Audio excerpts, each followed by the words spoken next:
In a few decades, many residents of Waycross, Georgia had become addicted to drugs. This happened because there were more and more dealers hanging around the town. Sheriff Church, who at that time was relaxing, received news about his son, so he immediately rushed to see what happened. When he arrived there, it turned out that his son had just been found dead due to an overdose. He certainly felt very guilty because he didn't know that all this time his son was an addict. Somewhere else, a man named Shelby John was heading to a supermarket to buy some drinks for himself and his girlfriend who were waiting at home.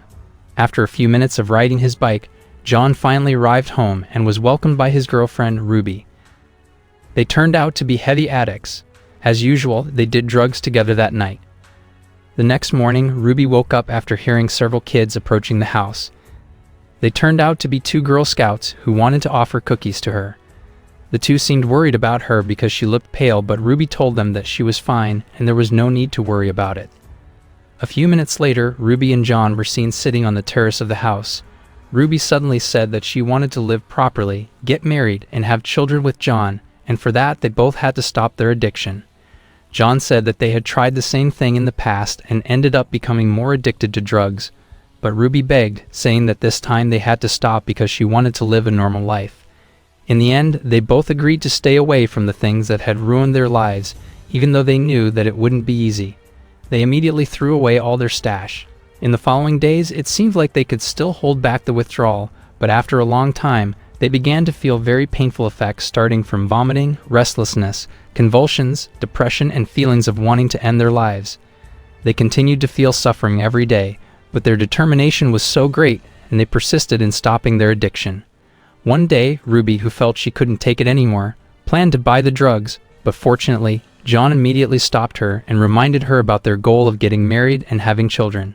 John felt that they would definitely be able to get through all this.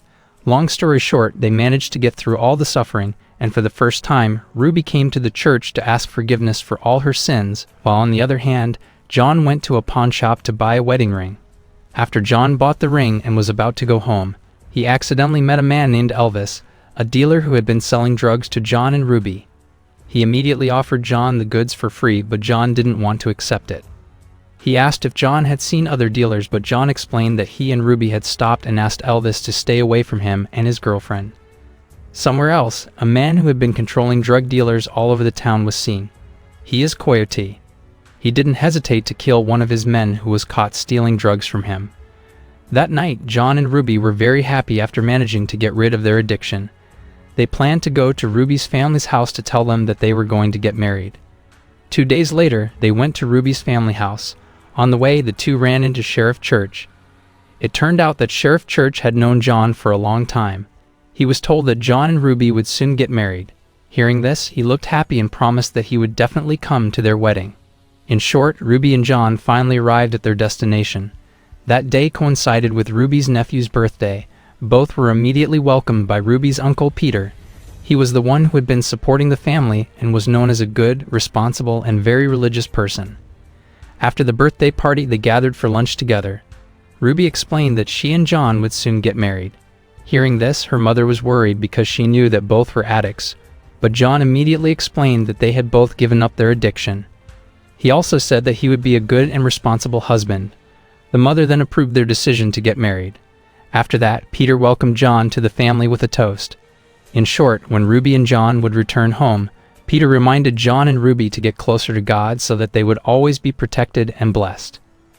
The days before the wedding were spent having fun, until on one occasion, Ruby explained that she wanted to be baptized before they got married. Hearing this, John didn't mind and immediately agreed to her request. The next day, John went to his friend to tell him that he would be getting married in 2 days. His friend was very happy, and he promised that he would come to John's wedding. After that, John went home, while on the other hand, Ruby was picking up her wedding dress. When John got home, he was shocked because Elvis was there waiting for him. Elvis said that he had new goods for John and Ruby. John was annoyed to see him. He immediately threatened Elvis by saying that he would beat him up if he kept coming to offer him or Ruby any more drugs. He then immediately kicked Elvis out of there. Meanwhile, Ruby, who was about to go home after taking the wedding dress, accidentally ran into Elvis, who had just left their house. Ruby asked what business Elvis had to meet John. Elvis lied and said that John had ordered new goods for him. He also warned her not to believe John because he was still an addict. Hearing this, Ruby fell for Elvis' trickery and felt disappointed because she had been lied to by John, her future husband. Before leaving, Elvis gave Ruby the new drugs for free because she was his best customer. Ruby, who at that time was feeling disappointed with John, without hesitation accepted the item. Later at home here, John felt strange about Ruby's behavior, who had been sullen all the time even though the next day was her christening day, and the day after that was their wedding day. Ruby instead continued to cover up all her problems while saying that she was fine.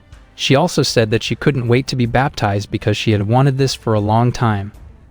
The next day, when John approached Ruby on the terrace, he found Ruby had died due to an overdose. He cried uncontrollably, remembering that they would soon be getting married. John then realized that it was all the work of Elvis, who kept offering them the drugs. After that, John still brought Ruby to be baptized, remembering that was her last request. The priest suggested that John also be baptized, but John answered that he didn't want to be baptized yet because there were several sins he had to commit, namely massacring Elvis and the dealers in the city. John went home to take his weapons before visiting Elvis's residence. It was revealed that John used to be a former Special Forces Marine who had won several awards. He couldn't find the weapons he was looking for but a nail gun, and without thinking twice, brought it with him and then went to Elvis's residence in the middle of the city. Not long after John left, Sheriff Church showed up with his colleague. Apparently, Sheriff Church had heard about Ruby's death, and he knew that John would definitely avenge her death in his own way. Unfortunately, at that time, they couldn't find John because he had already. In short, John arrived at Elvis' house and immediately knocked on the door. When Elvis was checking from the door's peephole, he shot the nail gun and wounded Elvis's eye. After Elvis was cornered, he told Elvis' wife and children to leave immediately, and after that, he asked why Elvis gave the goods to Ruby. Elvis said that he had a sales target from his boss to distribute 2 kilos to each customer, and because the last few months had been quiet, he was forced to seduce Ruby so that she would become an addict again. John also asked where he got the items. At first, Elvis didn't want to tell, but because John continued to torture him, in the end, Elvis admitted that he got the items from a dealer named Darius. After finding out where Darius lived, John without hesitation immediately killed Elvis, then took several of Elvis's weapons and rushed away from that place. Not long after, Sheriff Church came to Elvis's house after the wife called the police. Sheriff Church and his subordinate managed to find several kilos of goods that were ready to be distributed. On the other hand, John went to a hotel because, from the information provided, Darius stayed there. He immediately went in and beat Darius's lackey. Darius, who had been providing stock of drugs to Elvis, asked what and why John was making trouble at his residence. John answered that he would finish off all the dealers in the city, including him. Hearing this, Darius explained that he also wanted to quit the business, but unfortunately, his boss wouldn't possibly let him quit. John then asked who the boss was, but before Darius had time to answer, his lackey said that they couldn't reveal this to John, and John without hesitation shot the man in the knee. Finally, Darius told him that his boss was Coyote, who now lived in a remote village with his lackeys. He also said that John should immediately finish him off before he came and killed John. After that, John forgave Darius and rushed to leave the place. Not long after John left, Sheriff Church and his subordinate received news about the incident John had created, so they immediately went there. Arriving at the place, Sheriff Church tried to interrogate Darius's lackey in the ambulance, but because the man didn't want an answer, he had to resort to violence. He tortured the man until he opened his mouth. The man told him that John had gone to Coyote's headquarters in a remote village on the outskirts of the town. The next morning, John arrived near Coyote's headquarters. Before carrying out the attack, John decided to monitor them first. He saw Coyote killing one of his men who betrayed him.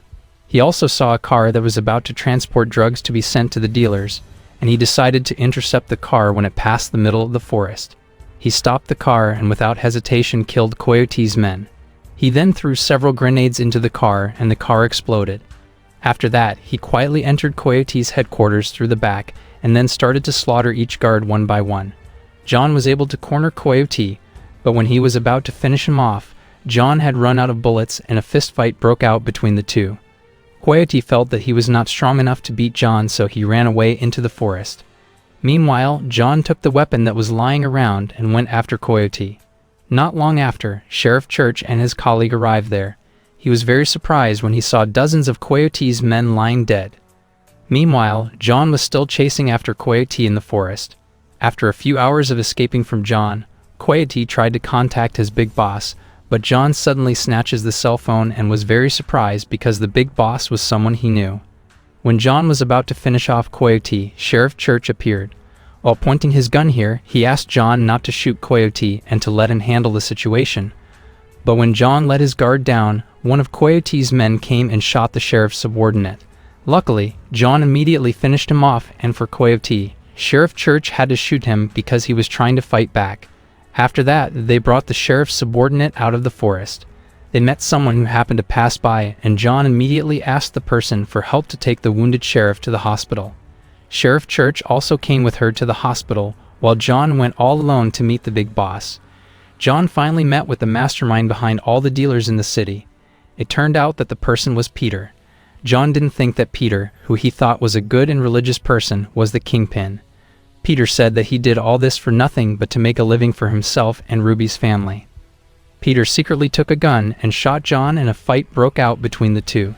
John cornered Peter and then injected drugs into Peter's body so that Peter would feel what his future wife Ruby felt. After Peter was finished, John went to the priest because he wanted to be baptized in the same river as Ruby. John felt that he had done what had to be done.